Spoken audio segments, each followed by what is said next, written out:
أعوذ بالله من الشيطان الرجيم بسم الله الرحمن الرحيم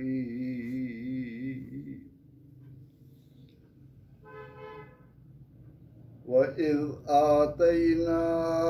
مُوسَى الْكِتَابَ وَالْفُرْقَانَ لَعَلَّكُمْ تَهْتَدُونَ صدق اللہ العظیم۔ وَإِذْ اور یاد کیجئے کہ جب آتینا ہم نے عطا کی، ہم نے دی، فعل ماضی جمع متکلم کا صیغہ ہے عطا یاتی سے، موسیٰ حضرت موسیٰ علیہ السلام، الکتاب خاص کتاب تورات، اور الفرقان فرق کرنے والی، حق و باطل کے درمیان امتیاز کرنے والی یعنی معجزات، لعلکم تاکہ تم تہتدون ہدایت یافتہ بنو، ہدایت پاؤ۔ اور جب ہم نے موسیٰ علیہ السلام کو کتاب اور فرقان عطا فرمائی تاکہ تم رہنمائی پاؤ، تاکہ تم ہدایت یافتہ بن جاؤ۔ پروردگار عالمین اس آیہ مبارکہ میں بنی اسرائیل کو اپنا ایک اور انعام یاد کرا رہے ہیں تاکہ وہ اللہ تعالیٰ کے ان انعامات کو یاد کر کے اپنے آپ کو پہچان سکیں، اپنی منزل کی جانب بڑھیں۔ لعلکم تہتدون، ہدایت کہتے ہیں کہ منزل کا سراغ پانا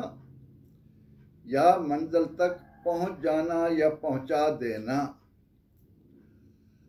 پروردگار عالمین نے اپنے جس انعام کا اس میں ذکر کیا وہ ہے تورات اور معجزات۔ اللہ تعالیٰ نے حضرت موسیٰ علیہ السلام کو طور پر 40 دنوں کے لیے بلا کر انہیں کتاب عطا فرمائی، انہیں معجزے دیے، حق و باطل کے درمیان فرق کرنے والی چیز عطا فرمائی،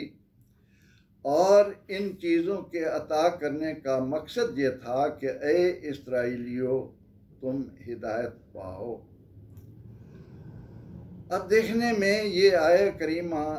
ایک چھوٹا سا ٹکڑا ہے، چھوٹی سی آیہ کریمہ ہے، لیکن جب ہم قرآن کریم کے قاری، قرآن حکیم پانے والے، قرآن حکیم جن کو دیا گیا ہے، اس میں غور و فکر کرتے جائیں، ایمان کی لذتیں بڑھاتے چلے جائیں۔ اللہ تعالیٰ نے موسیٰ علیہ السلام کو تورات کے لیے بلایا،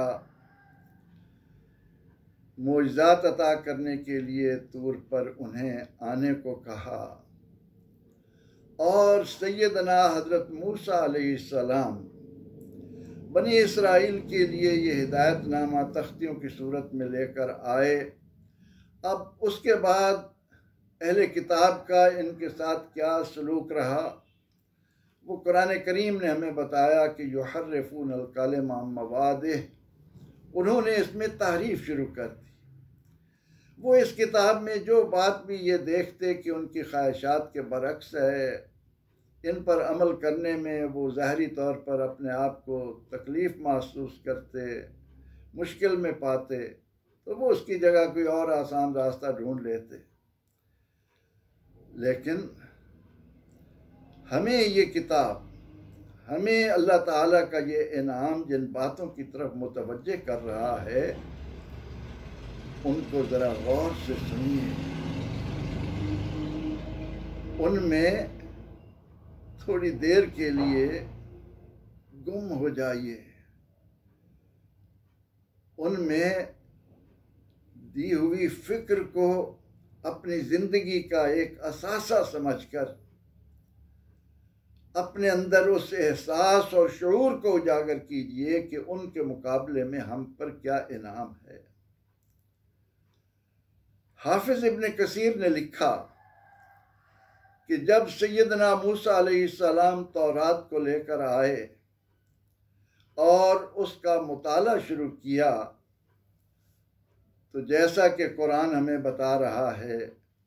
کہ یجدونہ مکتوبا عندہم فی التوراۃ والانجیل، کہ یہ اہل کتاب تورات اور انجیل میں میرے محبوب علیہ السلام کا ذکر لکھا پاتے ہیں، ان کو موجود پاتے ہیں۔ بلکہ قرآن نے ہمیں یہاں تک بتایا کہ الذین آتیناہم الکتاب، کہ وہ لوگ جنہیں ہم نے کتاب عطا کی، یعنی تورات عطا کی، انجیل عطا کی، زبور عطا کی، صحیفے عطا کیے۔ الکتاب وہاں پر الف لام استغراق کا ہم لے لیتے ہیں، تو وہ کتاب پانے والے اس کتاب کی معرفت یعرفونہ کما یعرفون ابناءہم، وہ میرے حبیب مکرم شفیع معظم نور مجسم صلی اللہ علیہ وسلم کو اس طرح پہچانتے ہیں جیسے وہ اپنے بیٹوں کو پہچانتے ہیں۔ اب اس سے اہل ایمان اندازہ لگا سکتے ہیں کہ اللہ تعالیٰ نے ان الہامی کتابوں میں اپنے حبیب مکرم صلی اللہ علیہ وسلم کا کیسا وسیع بلیغ جامع معنی تعارف عطا کیا ہو۔ مگر حافظ ابن کثیر لکھتے ہیں کہ جب موسیٰ علیہ السلام تورات لے کر آئے اور اس کے بعد جب آپ نے اس کا مطالعہ کیا، اس کو شروع سے لے کر آخر تک پڑھا، تو اہل ایمان ایمانی لذتوں میں گم ہو کر جھوم جائیے کہ سیدنا موسیٰ علیہ السلام اس تورات کو پڑھنے کے بعد دعا کے لیے ہاتھ اٹھاتے ہیں کہ اے اللہ،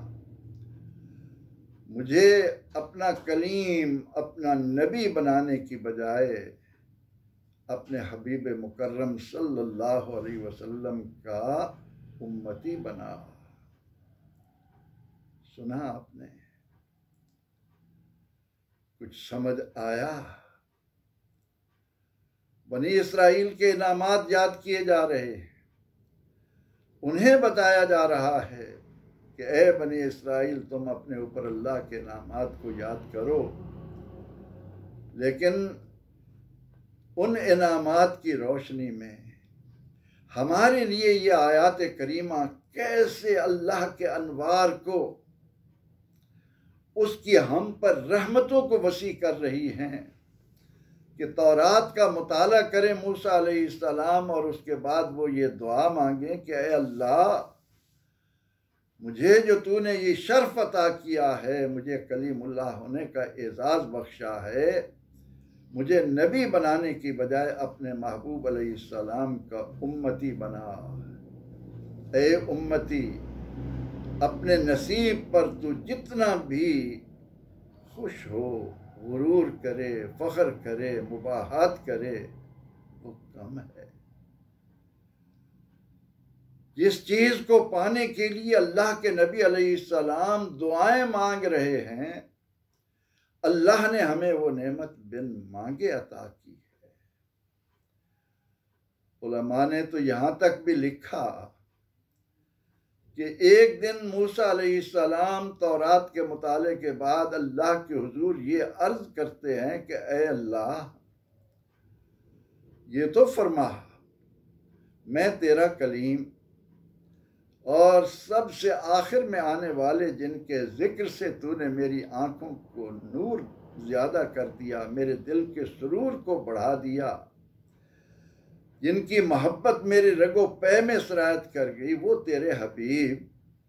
فَمَا الْفَرْقُ بَيْنَ الْكَلِيمِ وَالْحَبِيبِ، یہ تو فرما کلیم اور حبیب میں فرق کیا ہے؟ تو معلوم ہے انہیں کیا جواب ملا۔ پروردگار عالمین نے فرمایا کہ اے میرے کلیم اگر سوال کیا ہے تو سنو، الکلیم یعمل برضائے مولاہ والحبیب یعمل برضائہ۔ کلیم وہ ہوتا ہے جو اللہ کو راضی کرنے میں لگا رہتا ہے، اور حبیب وہ ہوتا ہے جسے اللہ راضی کرتا رہتا ہے۔ الکلیم یاتی الی طور سینا ثم یناجی۔ کلیم وہ ہوتا ہے جو چل کر طور پر آتا ہے، پھر مناجی ہوتا ہے، پھر آواز دیتا ہے، پھر ندا آتی ہے۔ لیکن والحبیب ینام علی فراشہ، حبیب وہ ہوتا ہے جو محبوب پر محو استراحت ہو، اور اللہ کریم عرش پر اس کا منتظر ہو، جبریل کو بھیجے کہ جاؤ میرے محبوب علیہ السلام کو بلا کر لاؤ۔ اللہ نے موسیٰ علیہ السلام کو تورات دی، اللہ نے موسیٰ علیہ السلام کو حق و باطل میں فرق کرنے کے لیے معجزات عطا کیے، لیکن ہمیں اللہ کا محبوب ملا، ان کی بدولت قرآن ملا، ان کے معجزات علماء نے 9 کے قریب گنے ہیں، لیکن ہمیں جن کا امتی ہونے کا اعزاز ہے ان کے معجزات کو آج تک کوئی شمار میں نہیں لا سکا۔ جہاں جہاں تک فہم اور قیاس گیا، جو جو معجزات سامنے آئے ان کو پانے کے بعد کسی نے یہ دعویٰ نہ کیا کہ ہمارے آقا علیہ السلام کے معجزات صرف یہ ہیں۔ ان کو یاد کروایا جا رہا ہے، ان کو توجہ دلائی جا رہی ہے کہ اے بنی اسرائیل میرا یہ انعام یاد کرو، تورات اور معجزے۔ تو اس اللہ تعالیٰ کے حکم کی روشنی میں ہماری ذمہ داری کیا بنتی ہے؟ ہم اس کے احسانات اور انعامات میں کس قدر ڈوبے ہوئے ہیں، ہم پر اس کا کتنا کرم ہے۔ یاد رکھو، ہمیں اچھی طرح یہ بات مد نظر رکھنی ہوگی کہ اللہ کا جس قدر انعام زیادہ ہوتا ہے ان سے اتنا ہی مطالبہ بھی اعمال کا، محبتوں کا اتنا ہی زیادہ ہوتا ہے۔ یہ بنی اسرائیل تھے جنہوں نے تورات میں تحریف کر لی، مگر ہمیں جو کتاب ملی اس کے متعلق فرمایا لا یاتیہ الباطل من بین یدیہ ولا من خلفہ، اس میں کہیں سے کوئی باطل نہیں آ سکتا، اس کے بارے میں کسی کو ہمت نہیں قط و مرید کی، اس کی حفاظت کا ذمہ اس نے خود لے لیا۔ فرمایا انا نحن نزلنا الذکر وانا لہ لحافظون، ہم نے اتارا ہے اور ہم ہی اس کی حفاظت کرنے والے ہیں۔ اور اس حفاظت کو آج 14 صدیاں گزرنے کے بعد بھی آپ پوری طرح غور کریں، دیکھیں، جس کسی نے کوئی اس میں ایک زیر زبر کی تعریف کی کوشش کی وہ ذلت و رسوائی سے دوچار ہوا۔ قرآن جس طرح نازل ہوا تھا اسی طرح محفوظ ہے، اور انشاءاللہ قیامت تک محفوظ رہے گا، اور ہمیں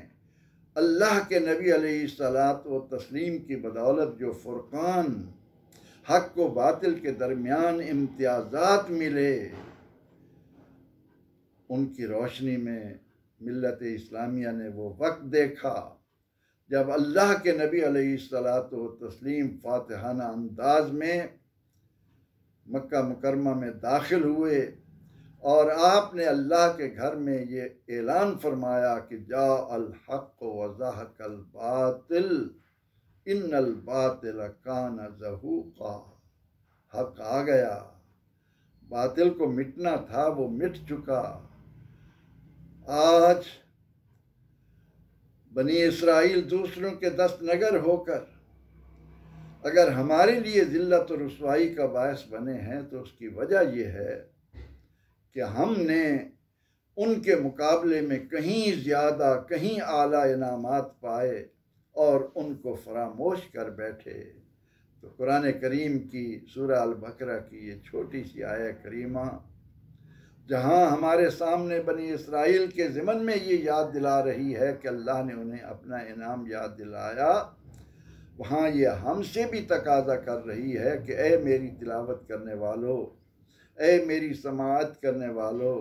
اے مجھ قرآن کو اپنے گھر میں سجا کر رکھنے والو، غلافوں میں لپیٹ کر اس کو بلند جگہ پر رکھنے والو، ذرا سوچو تو صحیح تم پر اللہ کے انعامات کیا ہیں۔ کاش پروردگار عالمین ہماری سوچ کے ان زاویوں کو مثبت راہ پر ڈال دے اور ہم اللہ کے ان انعامات کو یاد کرتے ہوئے اپنے آپ کو پہچاننے کی طرف آ گئے تو یقین جانیے دنیا کی کوئی طاغوتی طاقت آپ کے سامنے نہیں ٹھہرے گی۔ آج ہماری معاشرت کا بگاڑ، ہمارے اخلاق کا انحطاط، ہماری معیشت کی زبوں حالی، ہمارے تمدن و ثقافت کی تنزلی، سب کچھ اس قرآن سے دوری کی بنا پر ہے۔ یہ قرآن ہم سے بار بار یہ کہہ رہا ہے، وہ معزز تھے زمانے میں مسلمان ہو کر، تم ذلیل و خوار ہوئے تارک قرآن ہو کر۔ اللہ کریم ہمیں ان اعلیٰ و عرفہ تعلیمات میں غوطہ ہو کر اپنے آپ کو پہچاننے کی توفیق عطا کرے۔ آمین۔ وآخر دعوانا ان الحمد للہ رب العالمین۔